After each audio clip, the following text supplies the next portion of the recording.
Canada's annual inflation rate slowed to 5.9% in January, despite an acceleration in food inflation.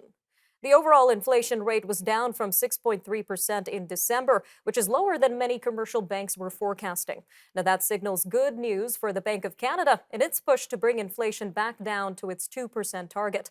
BMO chief economist Douglas Porter says the food inflation number was one piece of bad news in the January report. StatsCan says grocery prices were 11.4% higher than a year earlier, up from an increase of 11% in December. Well, with us now to discuss the latest inflation readings is Ms. Shannon Terrell from NerdWallet Canada. You can find NerdWallet Canada online at nerdwallet.ca. Ms. Terrell, welcome to Forum Daily. Thank you so much for having me. So what were your major takeaways from this latest inflation report? Well, inflation is slowing down, and this is good news. As mentioned, prices rose just 5.9% in January, and this is down from what we saw in December. So, January is actually marking our seventh consecutive month of slowed inflation. So, big picture takeaway is that yes, inflation is slowing, but we're not quite out of the woods yet.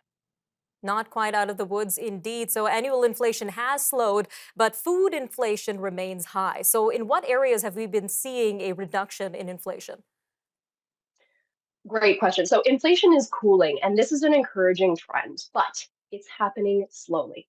Now, according to Statistics Canada, two major contributors to the decreased inflation rate for January were prices for cellular services and passenger vehicles. So, cars, this is great news because for a while, the car market in Canada was experiencing a massive boom. So, some automotive analysts think that the prices for vehicles in Canada will eventually cool to those pre pandemic levels, but we're likely not going to see that happen for at least a few years.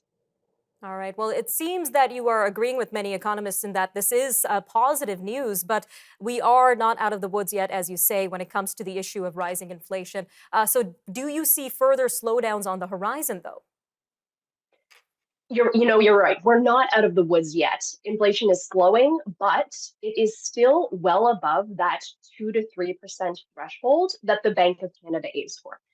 Now, I think that with the rate hikes locked in, and we've seen a few of them now, we just need to give them time to do what they're designed to do, and that's to cool inflation. So we hope that inflation will come down and will continue the downward trend and continue to slow.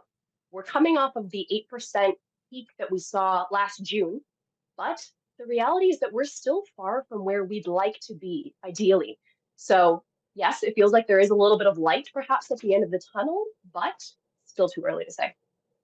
All right, let's talk a little bit about grocery prices, which remain high. Do you see us hitting a peak when it comes to food inflation, or are we likely to see more skyrocketing food prices in the near future? Yes, so food prices rose more than 10% in January. And in fact, our food inflation rate has hovered around 11% since last August. And I think we've all felt the impact of those prices on our wallets. Now, the biggest driver this time around was actually the cost of chicken. And we could be looking at seasonal demand, ongoing supply constraints.